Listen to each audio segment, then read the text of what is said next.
Radio Lomé, il est 12h30 minutes.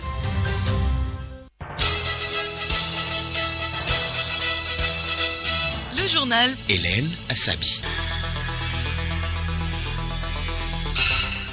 Mesdames et messieurs, bonjour. À la une de ce journal, commémoration du 34e anniversaire de l'attentat terroriste du 23 septembre 1986 au Togo.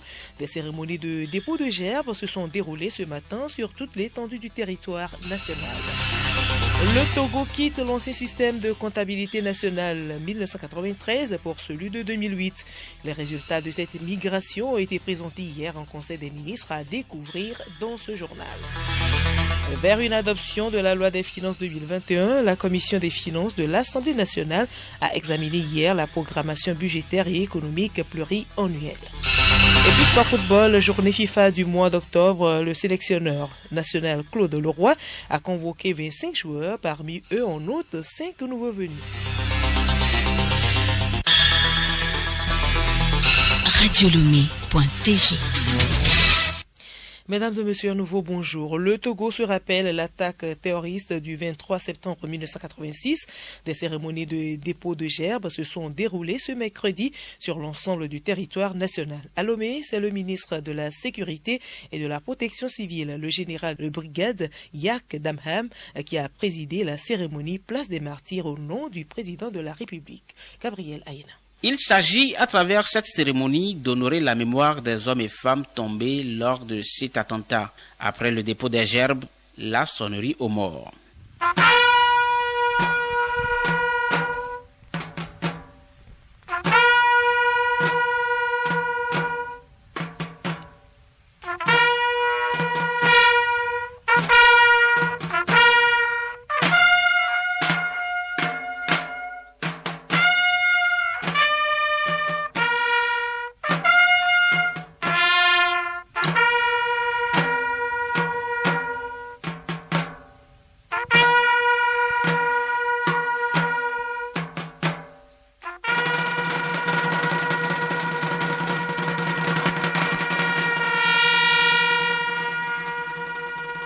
Le ministre Yak Damham, en déposant ces gerbes, témoigne aussi la reconnaissance de la nation tout entière à l'armée togolaise qui a su réagir promptement et efficacement lors de cette attaque. En rappel, le 23 septembre 1986, un commando d'opposants lourdement armé, infiltré depuis le Ghana, prend d'assaut des points sensibles de Lomé avec pour objectif assassiner feu président Gnassingbé et Adema et prendre le pouvoir. Le 34e anniversaire de cette commémoration s'est déroulé dans le recueillement et dans le strict respect des mesures barrières au coronavirus. Merci à vous, Gabriel Ayena. À Kara, c'est au camp général Ameyi que la célébration du 34e anniversaire de l'attaque terroriste du 23 septembre 1986 a eu lieu. C'est avec Léontine Tédio. La cérémonie qui s'est déroulée dans un contexte de la pandémie à coronavirus a été marquée par un dépôt de gerbes de fleurs au pied du monument par le préfet de la COSAC, colonel Bakal Hemou Badebao, suivi de la sonnerie aux morts. C'était en présence du lieutenant-colonel Alahare Dimini, commandant le régiment parachutiste commando, et de quelques personnalités militaires, politiques et religieuses de la localité. C'est l'occasion pour la nation togolaise de rendre un hommage mérité aux illustres compatriotes qui ont perdu leur vie pour sauver le Togo de cette agression terroriste. Léontine Teteho Arok Mowe, agence togolaise de presse Kara pour Radio Lomé. Dans la région des Savanes, c'est le préfet de Tone, chef-lieu de la région, Tchabienja Yendoukoua Douti, qui a dans le recueillement déposé la gerbe de fleurs au pied du monument aux morts pour cette cérémonie du 23 septembre. Bojona Bassanta Gabriel, la top d'Apaon pour des précisions. Ce 34e anniversaire de l'agression terroriste du 23 septembre 1986 a été marqué à Dapaon par le dépôt de gerbes, la sonnerie aux morts, l'observation d'une minute de silence à mémoire de ces dignes fils et filles tombés pour leur patrie. Arrivé sur les lieux aux environs de 7h45 temps universel, le préfet Tchimbiandia Yendou Kwadouti a eu droit aux honneurs militaires placés sous le commandement de l'adjudant Akitan Maoulolo avant de se prêter à l'exercice. Cette cérémonie s'est déroulée dans le strict respect des mesures qui s'imposent face à la pandémie du coronavirus. Bojona Bassanta Gabriel, agent togolais de presse d'Apaon pour Radio Lomé.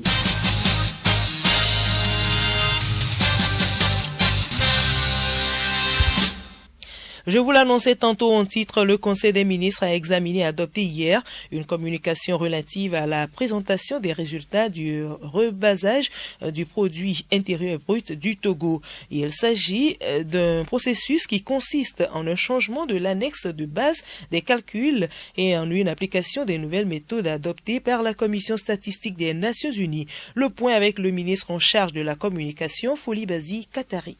Au cours des travaux, le Conseil a examiné et adopté une communication conjointe présentée par le ministre de l'Économie et des Finances et la ministre de la Planification, du Développement et de la Coopération. Cette communication est relative à la présentation des résultats du rebasage du produit intérieur brut PIB du Togo. Le rebasage du PIB est un processus qui consiste en un changement de l'année de base des calculs et en une application des nouvelles méthodes adoptées par la Commission statistique des Nations Unies. En effet, le Togo, à l'instar d'autres pays en Afrique, a opté pour la migration du système de comptabilité nationale 1993 au système de comptabilité nationale 2008 afin d'arrimer ces méthodes d'élaboration des comptes aux normes internationales actuelles et rendre ces agrégats macroéconomiques comparables sur le plan international. La nécessité de réaliser la migration s'explique par la révision du SCN 1993 des manuels de la balance de paiement et des finances publiques du Fonds monétaire international FMI, de même que celle de la classification internationale type par industrie et de la classification centrale des produits. Cette migration du système de comptabilité nationale 1993 au système de comptabilité nationale 2008 a nécessité le changement de l'année de base, année 2016, vu que ces révisions impliquent des modifications méthodologiques et que l'année de base actuelle des comptes nationaux, qui est 2007, ne permet plus de capter les changements de structure qui auraient pu être opérés dans l'économie. Pour la conduite du processus, un comité technique de gestion pluridisciplinaire composé de l'équipe de l'Institut national de la statistique et des études économiques et démographiques et de hauts cadres de la présidence de la République, de la primature, de la BCAO, du ministère de l'économie et des finances, du ministère de la planification, du développement et de la coopération a été mise en place par arrêté interministériel numéro 016/2018/MPD/MEF du 26 novembre 2018. Dans la conduite de ces travaux, le comité a suivi un processus rigoureux dans le respect des normes en vigueur en la matière et a travaillé en étroite collaboration avec les partenaires techniques et financiers comme la Commission économique des Nations Unies pour l'Afrique, le Centre régional d'assistance technique du FMI pour l'Afrique de l'Ouest, l'Observatoire économique et statistique d'Afrique subsaharienne et la Banque mondiale. Les travaux ont abouti à la production des comptes de l'année de base 2016 et de l'année courante 2017. Les résultats de ces comptes ont fait l'objet de validation par les experts provenant des dites institutions partenaires au cours d'un atelier tenu à Lomé du 27 au 31 janvier 2020. Au terme des travaux, les principaux résultats obtenus se présentent comme suit. Le produit intérieur brut PIB de 2016 sous le SCN 2008 passe à 3 574,4 milliards de francs CFA contre 2 618,1 milliards de francs CFA suivant le SCN 1993, soit une réévaluation de 36,5%. Ce niveau de réévaluation du PIB en 2016 est imputable principalement à l'amélioration des sources de données avec une large couverture des cibles, surtout des activités informelles qui n'étaient pas suffisamment prises en compte dans l'ancien système LCN 1993. Il est également l'effet des nouveautés apportées par le LCN 2008 dans la prise en compte notamment des marges commerciales et de transport, de la recherche et du développement, ainsi que des services d'intermédiation financière indirectement mesurés. Pour l'année 2017, le PIB réel est de 3 729,8 milliards de francs CFA, correspondant à un taux de croissance de 4,3% entre 2016 et 2017. Le PIB nominal s'établit à 3 713,6 milliards de francs CFA pour la même année. En outre, en se basant sur les résultats du rebasage, le PIB nominal s'établit à 3 951,4 milliards de francs CFA en 2018 et à 4 230,6 milliards de francs CFA en 2019 selon le SCN 2008 contre respectivement 2 979,6 milliards de francs CFA et 3 216,8 milliards de francs CFA selon le SCN 1993.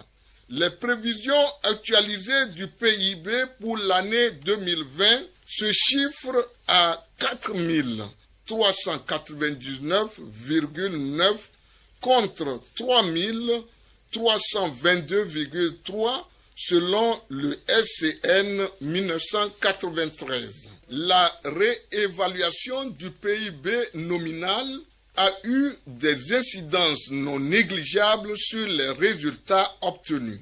Les résultats montrent que tous les critères de convergence de premier rang sont respectés. En effet, les critères du taux d'endettement et du solde budgétaire, donc compris, rapportés au PIB, se sont améliorés. Ainsi, le taux d'endettement dette rapporté au PIB se situe désormais à 51,9% en 2019 contre 68,3% dans l'ancien système de comptabilité SCN 1993. Sur cette base, les prévisions révisées font ressortir un taux d'endettement de 51,8% contre 68,6% en 2020 en prévision.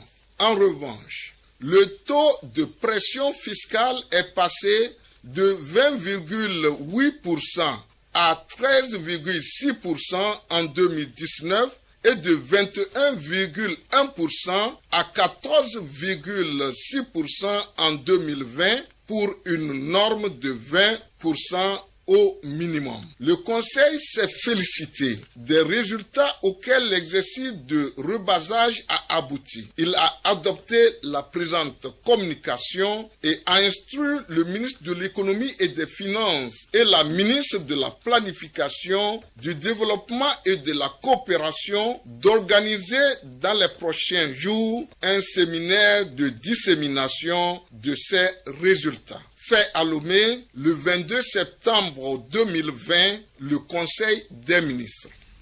Et de la présidence de la République, rendons-nous à présent à l'Assemblée nationale où la Commission des finances a examiné hier la programmation budgétaire et économique pluriannuelle. C'était à l'ouverture des travaux en commission sur le débat d'orientation budgétaire 2021-2023. Le document de programmation budgétaire et pluriannuel constitue donc un instrument d'encadrement de la préparation du budget annuel. Honorable Jossou Semoji, président de la Commission des finances. Le gouvernement donne un certain profil des recettes et des dépenses sur 3 ans dans le cadre de l'évolution de la situation économique du pays et vient soumettre ce document à l'Assemblée nationale. Et l'Assemblée débat en présence des membres du gouvernement pour donner des recommandations au gouvernement sur le profil à donner aux recettes et aux dépenses des années qui sont concernées. Aujourd'hui, nous avons commencé les travaux en commission pour étudier le document qui concerne la période 2021-2023. Ce que la loi dit, c'est que ce débat d'orientation budgétaire doit avoir lieu avant qu'on ne commence la préparation du budget de l'année suivante. Donc, pour le cas présent, le budget de l'année 2021, nous devons normalement faire le débat d'orientation budgétaire avant que le processus de préparation du budget ne soit lancé. Toujours dans le domaine des finances, la Banque d'investissement et de développement de la CEDEAO, BIDC et Aura Group ont donc signé un accord de prêt hier. C'est un montant de 33 milliards 250 millions de francs CFA.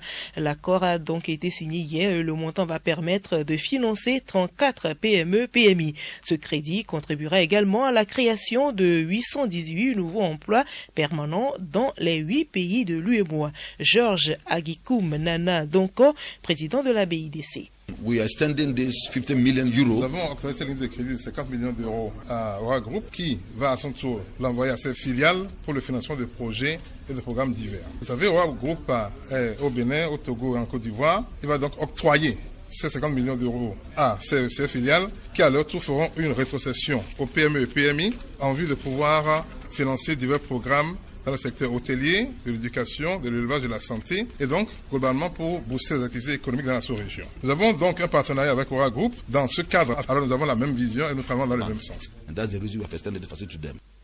Le directeur d'Aura Group a exprimé sa reconnaissance à la BIDC pour son soutien et pour le renforcement de son expertise afin d'accompagner le secteur privé. Ferdinand Gon Kemoun, administrateur général de Aura Group. Nous espérons, avec ces financements, contribuer à la relance des économies de nos régions, qui, comme vous savez, ont été durement impactées par la crise à Covid, et continuer à faire ce que nous savons faire le mieux, c'est-à-dire financer les petites et moyennes entreprises de notre région. Nous avons une liste assez importante d'entreprises qui ont déjà été identifiées dans différents secteurs. L'idée pour nous, c'est de contribuer à la création d'emplois et de contribuer au développement de ces PME.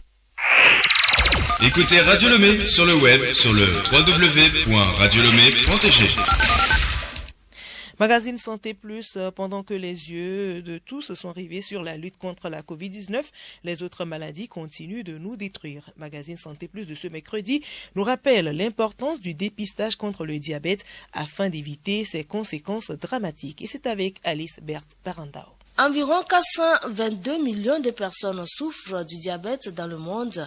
En Afrique, la prévalence est passée de 3,1% en 1990 à 8,1% en 2016. Au Togo, environ 126 000 personnes sont atteintes de cette affection. Le diabète chez la femme l'expose à plus de complications que chez l'homme. Dr Chamdja Toyi, médecin diabétologue, série les types de diabète. Il y a 2 types de diabète. On parle du diabète de type 1 et du diabète de type 2. Le diabète de type 1 est dû à une absence totale de production de l'insuline par l'organisme. Il y a le diabète de type 2 où cette production d'insuline est faite de façon minime. Dr Balaka Abago, médecin interniste au CHU Sylvanus Olympio, souligne la nécessité de se dépister précocement. Le diabète, comme l'hypertension artérielle, sont qualifiés de facteurs de risque cardiovasculaire. C'est-à-dire quoi? Ils présentent des dommages sur certains organes tels que le cœur, le rein, les yeux et le cerveau. Donc lorsqu'on fait le dépistage très tôt, on évitera une atteinte de ces organes par l'imprégnation de la glycémie s'il s'agit du diabète et par l'hypertension artérielle. Donc c'est très important pour éviter à tout malade les complications de ces 2 malfaiteurs silencieux parce qu'ils tirent dans l'ombre. Lorsqu'on est hypertendu ou bien diabétique, on ne le sent pas. Il n'y a pas de signes comme ça pour le sentir. Surtout le diabète. Tout début du diabète, personne des malades ne peut savoir s'il est diabétique si ce n'est pas un dépistage systématique. Docteur Chamdja, quelques conseils. conseils. Les conseils pratiques, avoir une vie saine, manger moins gras, peu de sel, peu sucré, vraiment faire l'exercice physique. Merci à tous de mettre en pratique ces conseils. À mercredi prochain. Sport football dans la page du football européen, mais aussi les sélections africaines qui se préparent pour les matchs amicaux de la journée FIFA du mois d'octobre. Et c'est le cas du Togo où le sélectionneur national Claude Leroy a convoqué 5 nouveaux joueurs en plus des anciens. Sibi Lawson. Leroy renouvelle sa confiance à certains habituels comme Mathieu Dosevi, Denke Kevin, Laba Fodo et le capitaine Jen Dakonam. On note le retour en sélection des joueurs comme Amivor Maouna du PSV Eindhoven et Seko Serge du CS Sheba en Tunisie.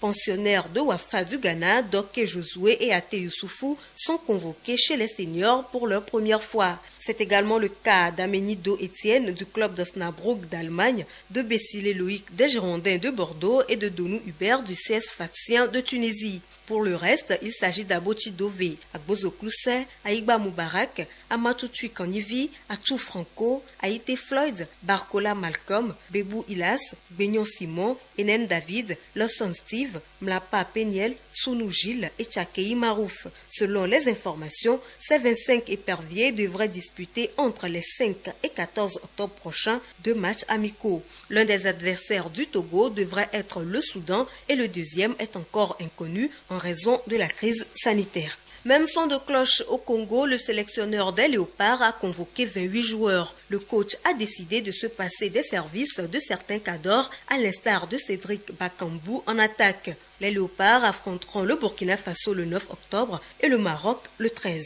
En Europe, rien ne va pour Jérôme Valk. Le procureur fédéral du ministère public de la Confédération helvétique a requis 3 ans de prison contre l'ex-secrétaire général de la FIFA. Le Qatarien Nasser Al-Khelaifi, patron du groupe audiovisuel BIN Media, encourt lui une peine de 28 mois de prison. Les 2 hommes sont jugés notamment dans le cadre de l'attribution des droits télé des Coupes du Monde 2026 et 2030.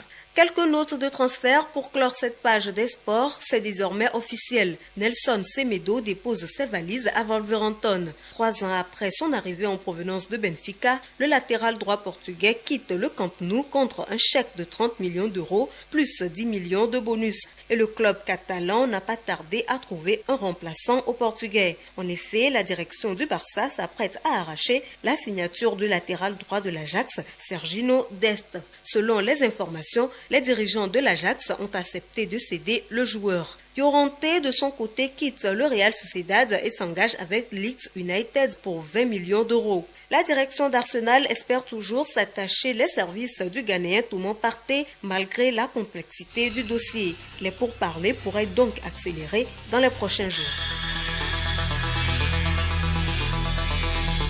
Voilà, c'est la fin de ce journal. Le rappel des titres, commémoration du 34e anniversaire de l'attentat terroriste du 23 septembre 1986 au Togo. Des cérémonies de dépôt de gerbes se sont déroulées ce matin sur toute l'étendue du territoire national. Et puis le Togo quitte l'ancien système de comptabilité nationale de 1993 pour celui de 2008. Les résultats de cette migration ont été présentés hier en Conseil des ministres.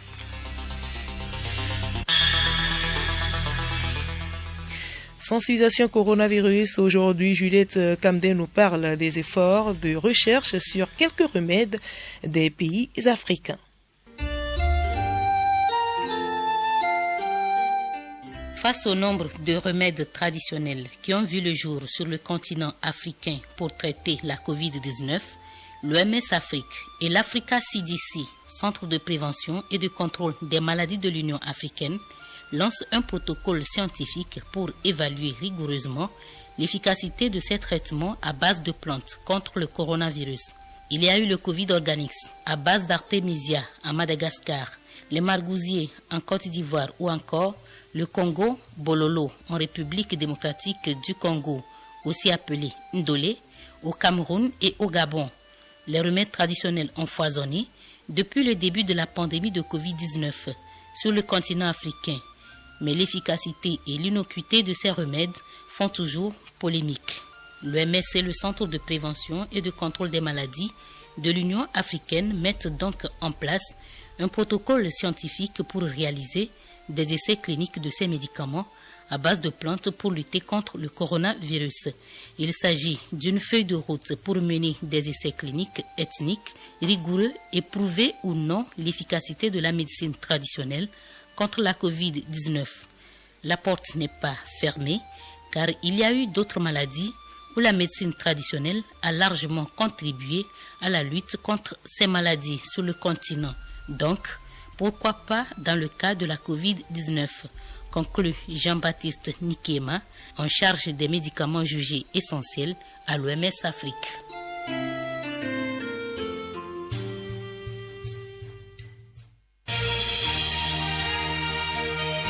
Radio Lomé, boîte postale 434, email radiolomé@radiolomé.tg.